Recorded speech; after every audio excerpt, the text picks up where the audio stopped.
Hello students, आज की इस वीडियो में हम पढ़ने वाले हैं क्लास 10th हिंदी मीडियम का। हमारा चैप्टर चल रहा था विद्युत धारा के चुंबकीय प्रभाव। इससे पहले वाला जो वीडियो उसके अंदर हमने विद्युत चुंबकीय प्रेरण तथा फ्लेमिंग के दाएं हाथ के नियम पे चर्चा की थी। ये क्या था कि अगर आपके पास कोई चुंबकीय क्षेत्र है, उसके अंदर किसी चालक को रखते हैं और चालक पर बल लगाते हैं तो इस चालक के अंदर विद्युत धारा उत्पन्न होती है, विद्युत धारा प्रेरित होती है और इस विद्युत धारा को बोलते हैं प्रेरित विद्युत धारा। और प्रेरित विद्युत धारा की दिशा इस चालक के अंदर हम निकालते हैं फ्लेमिंग के दाएं हाथ के नियम से।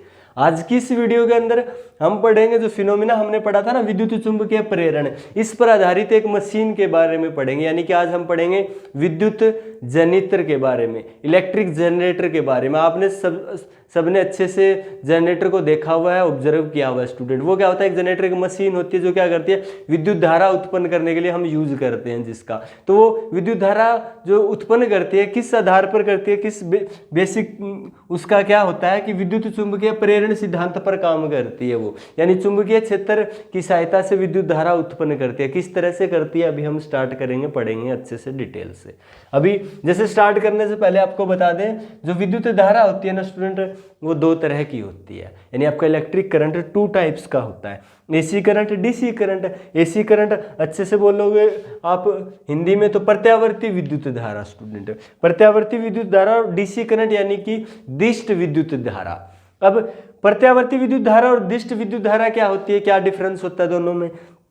जो प्रत्यावर्ती विद्युत धारा यानी कि एक ऐसी विद्युत धारा जिसकी दिशा के अंदर समान समय पश्चात परिवर्तन आता है, उसको हम बोलते हैं प्रत्यावर्ती विद्युत धारा। अगर आपके पास कोई तार है, चालक है, इसके अंदर देखिए कुछ समय के लिए विद्युत धारा इस तरफ बह रही है, कुछ समय के लिए इधर, बार बार अगर इस चालक में विद्युत धारा की दिशा बदल रही है ना, तो आपका कौन सा विद्युत धारा है उसके अंदर, प्रत्यावर्ती विद्युत धारा।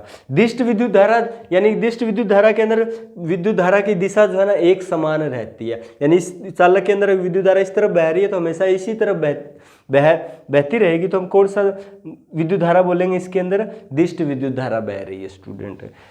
इसके बाद कुछ बातें, जैसे आपका घर में जो आ रही है ना वो एसी करंट आता है, यानी कि प्रत्यावर्ती विद्युत धारा आती है स्टूडेंट। जैसे आपका घरों में पंखे, बल्ब, ये सारे के सारे जो है ना विद्युत उपकरण, वो सारे के सारे एसी विद्युत धारा से चलते हैं। दूसरी तरफ जो आपका कार का बैटरी है, ठीक है, या और किसी दूसरा नॉर्मल बैटरी है, या टीवी है, फोन स्क्रीन है, लैपटॉप है, कंप्यूटर है, ये सारे के सारे दिष्ट विद्युत धारा से काम करते हैं। आपके घर में तो एसी करंट यानी कि प्रत्यावर्ती विद्युत धारा आ रही है, तो ये दिष्ट धारा पे यानी इन टीवी के अंदर, फोन स्क्रीन, इन सब के अंदर स्टूडेंट, लैपटॉप के अंदर एक अलग से विद्युत उपकरण लगा होता है जो क्या करता है, एसी को डीसी में कन्वर्ट करता है स्टूडेंट। तो ये ऐसे कुछ विद्युत उपकरण हैं जो किस पर काम करते हैं, दिष्ट विद्युत धारा पर काम करते हैं। तो अब स्टार्ट करते हैं। देखिए आपका जैसे जनरेटर होता है, जनरेटर क्या करता है, विद्युत उत्पन्न करता है, विद्युत धारा उत्पन्न करता है। अब हमने पढ़ा कि विद्युत धारा दो तरह का होता है, एसी करंट, डीसी करंट। अभी आगे से देखिए डायरेक्टली हम एसी करंट बोलेंगे तो समझ जाना कि प्रत्यावर्ती विद्युत धारा की बात कर रहे हैं, डीसी करंट बोले तो समझ जाना कि दिष्ट विद्युत धारा की बात कर रहे हैं स्टूडेंट। तो देखिए आपका विद्युत धारा टू टाइप्स का होता है, यानी कि एसी करंट, डीसी करंट। और जो जनरेटर होता है वो क्या करता है, विद्युत धारा उत्पन्न करता है, इलेक्ट्रिक करंट जनरेट करता है। और करंट टू टाइप्स का होता है। अगर आपका जनरेटर एसी करंट बना रहा है तो उसको हम एसी जनरेटर बोलेंगे, अगर आपका जनरेटर डीसी करंट बना रहा है उसको डीसी जनरेटर बोलेंगे। तो आज की इस वीडियो के अंदर हम पढ़ेंगे प्रत्यावर्ती विद्युत धारा जनरेटर, यानी ऐसा जनरेटर जो एसी करंट बना रहा है, प्रत्यावर्ती विद्युत धारा बना रहा है। इसके बाद नेक्स्ट वीडियो में हम पढ़ेंगे दिष्ट धारा विद्युत जनित्र। तो स्टार्ट करते हैं स्टूडेंट, क्या होता है। देखिए प्रत्यावर्ती विद्युत जनित्र क्या होता है, एक ऐसी मशीन या युक्ति जो यांत्रिक ऊर्जा को विद्युत धारा में बदलती है, विद्युत जनित्र कहलाती है। देखिए बहुत ही सिंपल, एक एक चीज को अच्छे से समझिए। क्या कह रहे हैं कि ऐसी मशीन या युक्ति जो विद्युत जनित्र होता है, जनरेटर होता है, वो क्या होता है, एक मशीन होती है स्टूडेंट, मशीन बोलो या एक युक्ति होती है जो क्या करती है, यांत्रिक ऊर्जा को किसमें बदलती है, विद्युत धारा में। देखिए जो विद्युत जनरेटर होता है वो क्या करता है, विद्युत धारा उत्पन्न करता है। कैसे करता है, उसको हमें रोटेट करना पड़ता है, उसको घूर्णन करवाना पड़ता है, घुमाना पड़ता है ना स्टूडेंट। उसको घुमा रहे हैं, इसका मतलब कौन सी ऊर्जा दे रहे हैं, यांत्रिक ऊर्जा दे रहे हैं स्टूडेंट। यांत्रिक ऊर्जा का मतलब होता है स्थितिज ऊर्जा प्लस गतिज ऊर्जा। इन दोनों का जो सम होगा ना, स्थितिज ऊर्जा प्लस गतिज ऊर्जा, इन दोनों का जो सम होगा उसको हम बोलेंगे यांत्रिक ऊर्जा यानी कि हम उसको घुमा रहे हैं, इसका मतलब गति के अंदर ला रहे हैं, यानी कि उसके पास गतिज ऊर्जा है। लगातार उसकी स्थिति में परिवर्तन हो रहा है, उसके पास स्थितिज ऊर्जा है, यानी कि हम उसको रोटेट करवा रहे हैं, उसको घुमा रहे हैं, तो डायरेक्ट बोल सकते हैं ना कि उसको यांत्रिक ऊर्जा दे रहे हैं स्टूडेंट। तो यांत्रिक ऊर्जा को वो किस में बदल रहा है? यांत्रिक ऊर्जा को विद्युत धारा में बदल रहा है स्टूडेंट, विद्युत ऊर्जा में बदल रहा है। और 9th क्लास में आपने पढ़ा कि ऊर्जा को न तो बनाया जा सकता है न नष्ट किया जा सकता है, ऊर्जा को एक रूप से दूसरे रूप में परिवर्तित किया जा सकता है स्टूडेंट। तो हम ये जो मशीन है आपका जनरेटर यही कर रहा है, ये यांत्रिक ऊर्जा आप जो दे रहे हो ना, उसको घुमा रहे हो, तो वो उस यांत्रिक ऊर्जा को विद्युत ऊर्जा यानी विद्युत धारा में बदल रहा है। और उस ऐसी युक्ति को, ऐसी मशीन को विद्युत जनरेटर बोलते हैं, विद्युत जनित्र बोलते हैं स्टूडेंट। इसके बाद जो जनित्र बाह्य परिपथ में प्रत्यावर्ती विद्युत धारा उत्पन्न करता है उसे प्रत्यावर्ती विद्युत जनित्र कहते हैं। वेरी सिंपल स्टूडेंट, जो कह रहा है आपका बाह्य परिपथ में यानी कि जो जहाँ से विद्युत धारा बन के आप अपने घर में या कोई इलेक्ट्रिकल अप्लायंस विद्युत उपकरण चलाने के लिए जिस विद्युत धारा का यूज कर रहे हो ना, बाहर की तरफ जो सर्किट है बाह्य विद्युत परिपथ है, उसके अंदर अगर प्रत्यावर्ती विद्युत धारा उत्पन्न हो रही है ना, इसका मतलब वो जनरेटर कौन सा है? प्रत्यावर्ती विद्युत जनित्र है स्टूडेंट। इसके बाद भी बात करते हैं सिद्धांत की। सिद्धांत का मतलब होता है कि आपके पास कोई जो मशीन है या युक्ति है वो किस बेसिक पर काम करती है, किस टेक्नोलॉजी पर काम करती है स्टूडेंट, किस तरह से काम करती है। तो आपको पता है आपका जो विद्युत जनित्र है, विद्युत जनित्र विद्युत चुंबकीय प्रेरण सिद्धांत पर आधारित है, यानी कि चुंबकीय क्षेत्र की सहायता से विद्युत धारा उत्पन्न करता है स्टूडेंट। कैसे करता है? जैसे जैसे पढ़ते जाएंगे समझ में आएगा। जैसे कि जब किसी आयताकार कुंडली को चुंबकीय क्षेत्र में रखकर उस पर बल आरोपित किया जाता है तो कुंडली में प्रेरित विद्युत धारा उत्पन्न होती है। प्रेरित विद्युत धारा की दिशा फ्लेमिंग के दाएं हाथ के नियम पर आधारित होती है। कह रहा है जब किसी आयताकार कुंडली, आपके पास कोई आयताकार कुंडली है और उसको चुंबकीय क्षेत्र में रखते हो, चुंबकीय क्षेत्र एक तरफ बड़ा मैग्नेट रख दिया, नॉर्थ पोल है, इस तरफ मैग्नेट का साउथ पोल है, तो चुंबक का दो चुंबक है, इस तरफ नॉर्थ पोल है, इस चुंबक का इस तरफ साउथ, तो चुंबकीय क्षेत्र नॉर्थ से साउथ हो गया, बीच में चुंबकीय क्षेत्र, इस चुंबकीय क्षेत्र में एक आयताकार कुंडली को रखते हैं और उसको क्या करते हैं? घूर्णन करवाते हैं, घुमाते हैं। इससे उस कुंडली के अंदर प्रेरित विद्युत धारा उत्पन्न होती है स्टूडेंट, और उस प्रेरित विद्युत धारा की दिशा हम निकालते हैं फ्लेमिंग के दाएं हाथ के नियम पर आधारित होती है। इसके बाद पढ़ते हैं इसकी कार्यविधि, कैसे काम करता है। सॉरी, इसके बाद रचना पढ़ते हैं कि क्या क्या चीज़ें होती है इसके अंदर। तो देखिए इसके अंदर दो चुंबकों का यूज करते हैं, स्थायी चुंबकों का, नॉर्थ पोल है, इस चुंबक का साउथ पोल है। दोनों देखिए दो बेलनाकार चुंबक है स्टूडेंट, यानी कि बिल्कुल समतल नहीं है, ये इस तरह से है, ये थोड़ा सा इस तरह से। बेलनाकार चुंबक इसलिए लिया कि बेलनाकार चुंबकों का जो चुंबकीय क्षेत्र होता है ना, वो समतल चुंबकों के चुंबकीय क्षेत्र से ज़्यादा होता है। हमें चुंबकीय क्षेत्र क्या चाहिए? ज़्यादा चाहिए, घना चाहिए। तो ये जो बेलनाकार चुंबकीय लिए हमने दो स्थायी चुंबक, इनका पर्पज यही है कि ये चुंबकीय क्षेत्र उत्पन्न करती है। और जो आपको लाइन दिखाई दे रही है रेड कलर वाली, ये चुंबकीय क्षेत्र को शो करिए, चुंबकीय क्षेत्र को बी से प्रदर्शित करते हैं। तो देखिए ये मैंने बी लिखा और ये चुंबकीय क्षेत्र की दिशा है नॉर्थ से साउथ, तो यहाँ बहुत सारा चुंबकीय क्षेत्र है जो नॉर्थ से स्टार्ट होकर साउथ की तरफ है। इसके बाद हम इसके अंदर यूज करते हैं एक आयताकार कुंडली की। देखिए ABCD, ये एक आयताकार कुंडली है। इसका क्या काम होता है? देखिए आयताकार कुंडली की जो अक्षर रेखा होती है, इस पर एक शाफ्ट लगी होती है। तो इस आयताकार कुंडली को हम क्या करते हैं? किसी मशीन के थ्रू या मशीन से क्या करते हैं? इसको रोटेट करवाते हैं, घूर्णन करवाते हैं। और जैसे इसको घूर्णन करवाते हैं तो इसके अंदर जो है विद्युत धारा प्रेरित होती है। किस तरह से होती है देखते जाइए।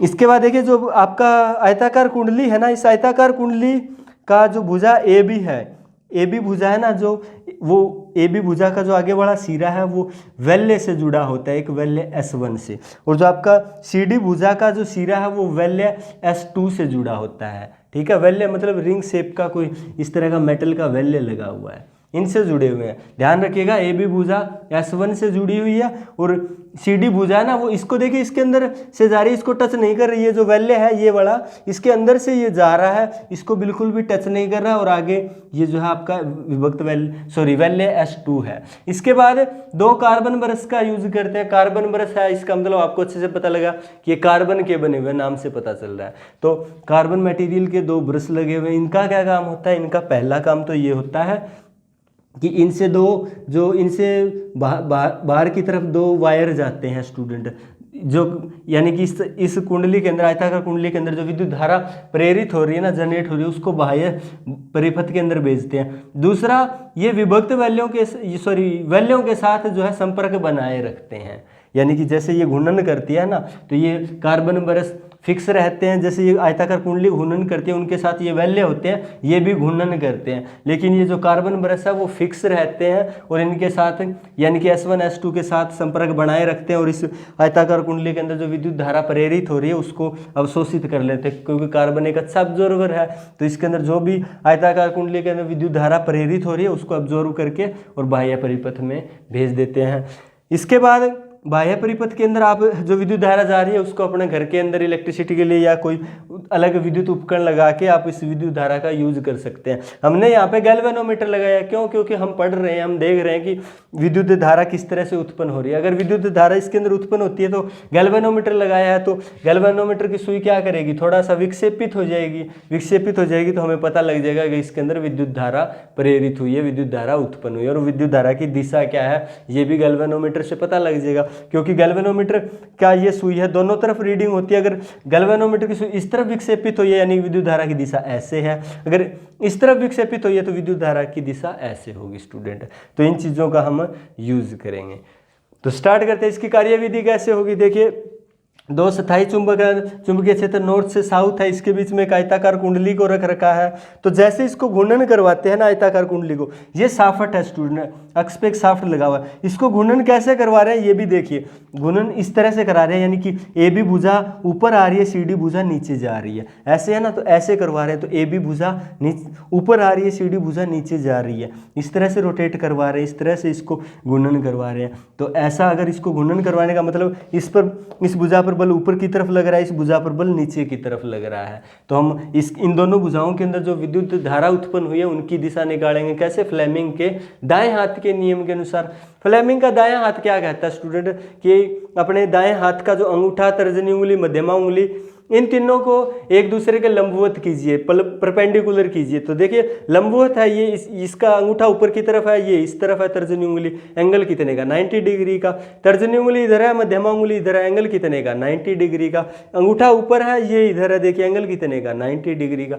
एक दूसरे से लंबवत कीजिए। इसके बाद आपका तर्जनी उंगली है ना, वो चुंबकीय क्षेत्र की दिशा में कीजिए, अंगूठा जो है आपका बल की दिशा में कीजिए। तब ये जो मध्यमा उंगली है ना, वो आपका बताएगी उस चालक में उत्पन्न हो रही प्रेरित विद्युत धारा की दिशा को। देखिए अप्लाई करते हैं कैसे पता लगता है। जैसे इस भुजा पे करते हैं, इस भुजा पे बल किस तरफ लग रहा है, ऊपर की तरफ, क्योंकि ऐसे घूम रही है ना, ऐसे रोटेट करिए, यानी ये भुजा ऊपर आएगी, ये नीचे जाएगी, इस पे बल ऊपर की तरफ लग रहा है। तो देखिए चुंबकीय क्षेत्र कहाँ से कहाँ, नॉर्थ से साउथ, चुंबकीय क्षेत्र ऊपर की तरफ, बल किस तरफ लग रहा है, बल ऊपर की तरफ। तो विद्युत धारा की दिशा किस तरफ होगी, देखिए इस तरफ होगी। इस पर अप्लाई करते हैं, बल किस तरफ लग रहा है, इस पे नीचे की तरफ।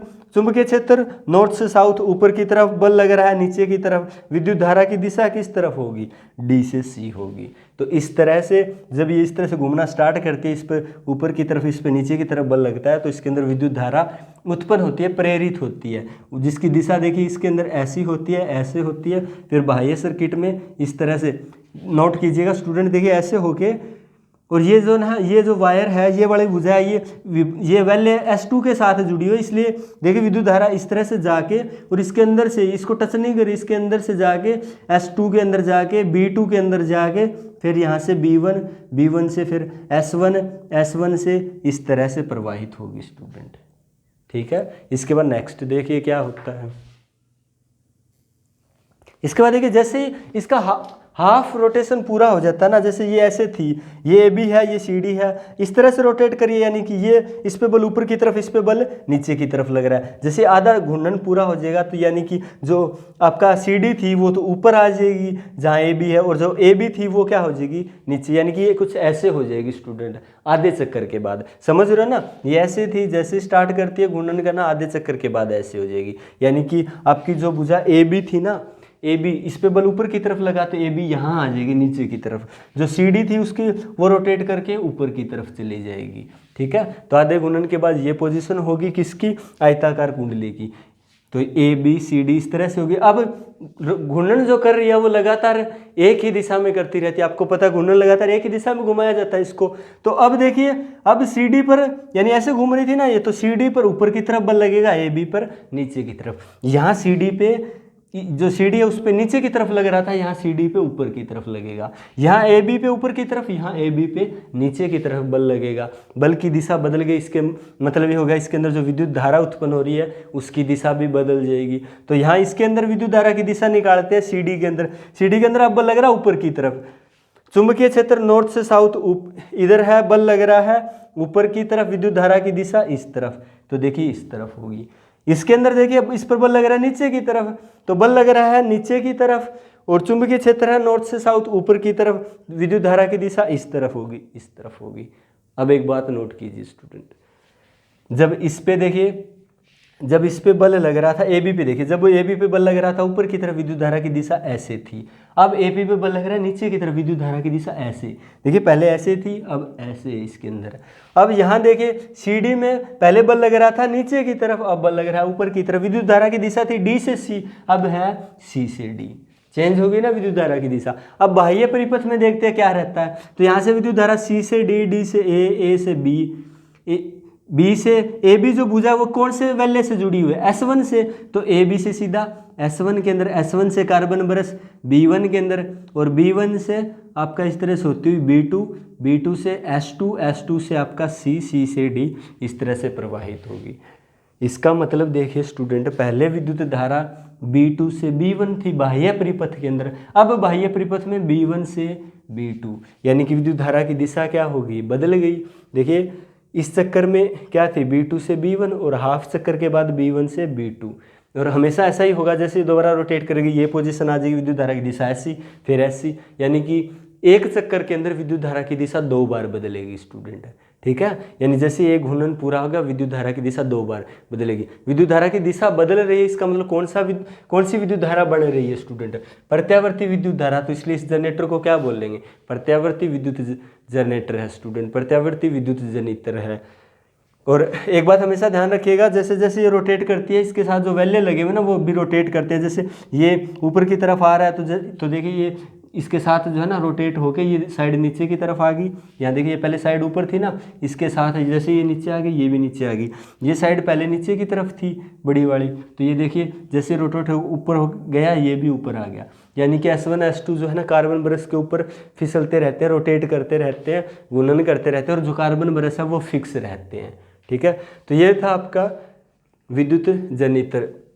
तो आपके घर में जो इलेक्ट्रिसिटी आती है ना उसका जो फ्रीक्वेंसी होती है वो क्या रहती है स्टूडेंट, 50 हर्ट्ज की फ्रीक्वेंसी होती है आपके घर में जो इलेक्ट्रिसिटी आ रही है, यानी विद्युत धारा आ रही है ना उसकी जो फ्रीक्वेंसी है वो 50 हर्ट्ज होती है। इसका मतलब जो यानी कि आवृत्ति है आपके घर में जो विद्युत धारा आ रही है उसकी आवृत्ति 50 हर्ट्ज होती है, 50 हर्ट्ज। इसका मतलब आवृत्ति का मतलब होता है कि 1 सेकंड के अंदर नंबर ऑफ साइकिल जो है ना वो कितने कंप्लीट हुए, यानी कि 1 सेकंड के अंदर विद्युत धारा की दिशा कितनी बार बदली। तो यानी कि ये जो आपका जनरेटर होता है वो 1 सेकंड के अंदर 50 चक्कर 50 घूर्णन पूरे करता है स्टूडेंट। 1 सेकंड में 50 घूर्णन पूरे कर लेता है, 50 साइकिल पूरे कर लेता है। और एक घूर्णन के अंदर विद्युत धारा की दिशा 2 बार बदलती है, 2 बार बदलती है। तो 50 के अंदर विद्युत धारा की दिशा कितने बार बदलेगी, 100 बार बदलेगी स्टूडेंट। 100 बार विद्युत धारा, यानी कि 1 सेकंड में आपका जो AC करंट आपके घर में आ रहा है, जो विद्युत जनित्र प्रत्यावर्ती विद्युत जनरेटर जो विद्युत धारा उत्पन्न कर रहा है ना वो उसकी दिशा जो है ना वो 1 सेकंड में 100 बार बदलती है स्टूडेंट। 1 सेकंड में 100 बार बदलने का मतलब हो गया कि आपका जो बल्ब है ना वो 1 सेकंड में 100 बार ऑन ऑफ होता है स्टूडेंट, क्योंकि विद्युत धारा की दिशा जैसे ही बदलेगी तो जो बल्ब होगा वो क्या होगा, ऑन ऑफ होगा। लेकिन 1 सेकंड जो समय है ना वो बहुत ही स्मॉल टाइम है स्टूडेंट, इतना कम समय है कि हम ऑब्जर्व नहीं कर पाते, क्योंकि 1 सेकंड के अंदर जो चीज़ 100 बार घटित हो रही है उसको हमारी आंखें जो है कभी डिटेक्ट नहीं कर पाती, क्योंकि हमारी आंखों के अंदर जो इमेज बनी रहती है ना वो यानी कि 1/16th टाइम तक, यानी कि 1 सेकंड का जो 16वां हिस्सा होता है ना उसी तक की इमेज को जो है डिटेक्ट कर सकती है। इससे ज़्यादा अगर चेंजेस हो रहे हैं तो हमारी आंखें उसको ऑब्जर्व नहीं कर पाती। यही कारण है कि हम नहीं देख सकते कि बल्ब जो है वो 1 सेकंड के अंदर कितनी बार ऑन ऑफ हो रहा है। हमें लग रहा है लगातार कंटिन्यूस वो है लाइट इमिट कर रहा है। तो आप याद रखिएगा कि आपके घर में जो विद्युत धारा आ रही है एसी, उसकी आवृत्ति 50 हर्ट्ज होती है। 50 हर्ट्ज का मतलब हो गया कि आपका जो जनरेटर है वो 1 सेकंड के अंदर 50 घूर्णन पूरा करता है, और एक घूर्णन के अंदर 2 बार विद्युत धारा की दिशा बदलती है, यानी 1 सेकंड में 100 बार विद्युत धारा की दिशा बदलती है। इसको किस तरह से लिखोगे, इसके बाद रचना, इसके बाद देखिए रचना को किस तरह से लिखना है, इस तरह से पॉइंट बना के अच्छे से लिखिए। नंबर 1 है जैसे आयताकार कुंडली या आर्मेचर, इसको बनाने के लिए किस चीज़ का यूज होता है, सबसे पहले आयताकार कुंडली का यूज करते हैं स्टूडेंट। आयताकार कुंडली किस तरह से कैसे बनाते हैं, एक आपके पास विद्युत रोधी तांबे का तार होता है। विद्युत रोधी मतलब जो आपके पास तांबे का तार है ना, इसके ऊपर एक देखिए प्लास्टिक का इंसुलेशन लगा होता है ताकि आपको डायरेक्ट इलेक्ट्रिक शॉक ना लगे। तो ये जो ऊपर प्लास्टिक का इंसुलेशन लगा है ना, इसलिए इसको बोलेंगे विद्युत रोधी तांबे का तार। तो विद्युत रोधी तांबे को तार को इस तरह से लपेटे दे के और एक आयताकार कुंडली बना लीजिए, तो इसको आयताकार कुंडली बोलते हैं। या हम आर्मेचर का भी यूज कर लेते हैं। आर्मेचर क्या होता है, एक नरम लोहे की आयताकार छड़ लेके और उसके ऊपर ये जो आपका विद्युत रोधी तांबे का तार है वो लपेट लीजिए। अब ये जो संरचना होगा इसको आर्मेचर बोल देंगे स्टूडेंट।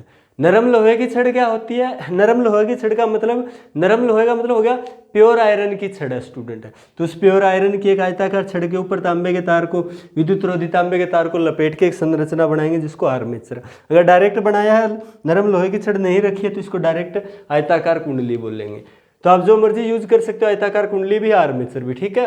तो नरम लोहे की छड़ पर विद्युत रोधी तांबे के तार को लपेटकर एक आयताकार संरचना तैयार की जाती है जिसे आर्मेचर कहते हैं। आर्मेचर का क्या काम होता है, इसको एक दूरी पर लगाया जाता है तथा लगातार घूर्णन करवाया जाता है। जैसे ये आर्मेचर थी ABCD, ठीक है, इसको एक दूरी पर लगाया था और लगातार घूर्णन करवाया था। इसके बाद सेकंड आता है स्थायी चुंबकों का यूज किया जाता है। विद्युत जनरेटर में 2 स्थायी चुंबकों का प्रयोग किया जाता है जिनका काम क्या होता है, शक्तिशाली चुंबकीय क्षेत्र उत्पन्न करना। इसके बाद वेल्ले लगे होते हैं। विद्युत जनरेटर में 2 वेल्ले S1 और S2 लगे होते हैं जो धातु के बने होते हैं तथा कुंडली के साथ साथ दोनों वेल्ले भी क्या होते हैं, घूमते हैं। इसके बाद कार्बन ब्रश, विद्युत जनरेटर में 2 कार्बन ब्रश B1 और B2 लगे होते हैं जिनका काम क्या होता है, एक तो ये कार्बन के बने होते हैं और जिनका काम होता है आर्मेचर में बनने वाला, जो आर्मेचर के अंदर जो विद्युत धारा बन रही है ना उसको बाह्य परिपथ में भेजने का काम करते हैं। इसके बाद बात करते हैं इसकी कार्यविधि की। इसके बाद कार्यविधि देखिए, जब आर्मेचर को चुंबकों के ध्रुवों के बीच शक्तिशाली चुंबकीय क्षेत्र में रखकर घूर्णन करवाया जाता है तो आर्मेचर की AB भुजा ऊपर की ओर तथा CD भुजा पर नीचे की ओर बल लगता है। देखिए आपने जो डायग्राम बनाया है इससे पहले वो कॉपी में बना के अपने सामने रख लीजिए और इन सब बातों को धीरे धीरे पढ़ते जाइए, डायग्राम की हेल्प से समझते जाइए। तो सबसे पहले AB भुजा की घूर्णन कर रही थी, AB भुजा ऊपर की ओर जा रही थी, CD भुजा नीचे की ओर जा रही थी, यानी कि AB पर ऊपर की ओर CD पर नीचे की ओर बल लग रहा था, जिससे दोनों भुजाओं में विद्युत धारा प्रेरित हो रही थी और विद्युत धारा की दिशा फ्लेमिंग के दाएं हाथ के अनुसार हमने निकाली। तो AB भुजा में विद्युत धारा की दिशा B से A, CD भुजा में D से C रहती है स्टूडेंट। इसके बाद बाह्य परिपथ में विद्युत धारा की दिशा कार्बन ब्रश B2 से B1 रहती है। इसके बाद जैसे आधा चक्कर पूरा होता है, आधे चक्कर या आधे घूर्णन के पश्चात DC भुजा ऊपर की ओर हो जाती है, AB भुजा जो आपकी नीचे की ओर चली जाती है, जिससे अब AB भुजा पर ऊपर की ओर तथा CD भुजा पर नीचे की ओर बल लगता है। AB भुजा पर नीचे की ओर तथा CD भुजा पर ऊपर की ओर बल लगता है तथा फ्लेमिंग के दाएं हाथ के नियम के अनुसार AB भुजा में विद्युत धारा की दिशा A से B और CD भुजा में C से D हो जाती है तथा अब बाह्य परिपथ में विद्युत धारा की दिशा जो है वो कार्बन ब्रश B1 से B2 हो जाती है, जिससे हमें पता लगता है कि प्रत्येक आधे चक्कर के बाद परिपथ में विद्युत धारा की दिशा जो है विपरीत हो रही है, बदल रही है, जिससे हमें क्या पता लगा कि जो विद्युत धारा बन रही है वो कैसी बन रही है, प्रत्यावर्ती विद्युत धारा मिल रही है। और आपको पता है हमारे देश में 50 हर्ट्ज आवृत्ति की विद्युत धारा उपयोग में लाई जाती है, इसलिए आपका जो विद्युत जनरेटर है उसको इस तरह से बनाया जाता है कि उसका जो आर्मेचर या आयताकार कुंडली है वो 1 सेकंड में 50 बार घूर्णन करती है, यानी कि एक चक्कर में विद्युत धारा की दिशा 2 बार बदलती है, तो 50 घूर्णन में यानी कि विद्युत धारा की दिशा 100 बार बदलती है। यानी कि जनरेटर ऐसा होगा 1 सेकंड में 50 चक्कर पूरे करेगा, एक चक्कर में विद्युत धारा की दिशा 2 बार बदलती है, यानी कि 50 चक्कर में कितनी बार बदलेगी, 100 बार, यानी कि 1 सेकंड के अंदर 100 बार विद्युत धारा की दिशा बदलती है। AC करंट जो हम उपयोग में ला रहे हैं इसकी दिशा 1 सेकंड में 100 बार बदल रही है स्टूडेंट।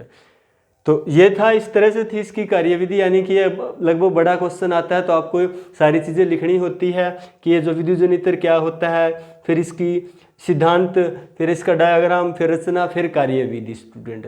और इसके बाद अगर छोटा क्वेश्चन आता है तो आपको इस विद्युत जनित्र का सिद्धांत पूछ लेता है, या फिर आपसे रचना के अंदर पूछ लेता है आर्मेचर क्या होता है, इसका क्या काम होता है, चुंबक क्या होता है, इसका क्या काम होता है। इस तरह के छोटे क्वेश्चन पूछ सकता है। तो आप इस तरह से ये सारा लिख सकते हो स्टूडेंट। ये था आज का वीडियो। अगर वीडियो आपको अच्छा लगा हो, अच्छे से समझ में आया तो प्लीज़ वीडियो को लाइक कर दीजिएगा, अपने फ्रेंड्स के साथ शेयर कर दीजिएगा, और अभी तक चैनल को सब्सक्राइब नहीं किया तो स्टूडेंट्स प्लीज़ चैनल को सब्सक्राइब कर लें। Thank you.